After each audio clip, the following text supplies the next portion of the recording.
ദേശീയ സമ്പാദ്യ പദ്ധതി agents association Kasaragod ജില്ലാ സമ്മേളനം കാഞ്ഞങ്ങാട് സമാപിച്ചു.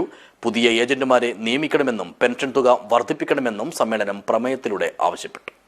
This news sponsored by Bobby Chamanur International Jewelers, traditionally trusted for 162 years.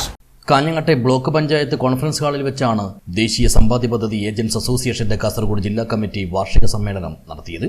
CITU ജില്ലാ വൈസ് പ്രസിഡന്റ് കാറ്റാടി കുമാരൻ സമ്മേളനം ഉദ്ഘാടനം ചെയ്തു.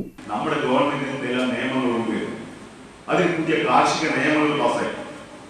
ആ കാർഷിക രാജ്യങ്ങൾ ഇന്ത്യ രാജ്യത്തെ കാർഷിക മേഖല പൂർണ്ണമായും തകർക്കും എന്നതുകൊണ്ട് കൃഷിക്കാരൻ സമരം നടത്തി.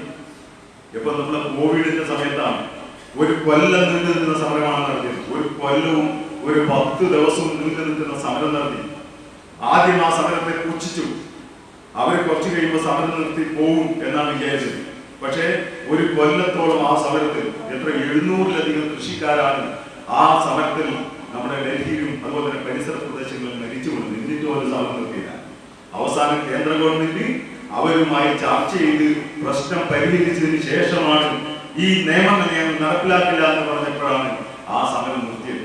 ചടങ്ങിൽ അസോസിയേഷൻ ജില്ലാ പ്രസിഡന്റ് NC ശോഭന അധ്യക്ഷയായി.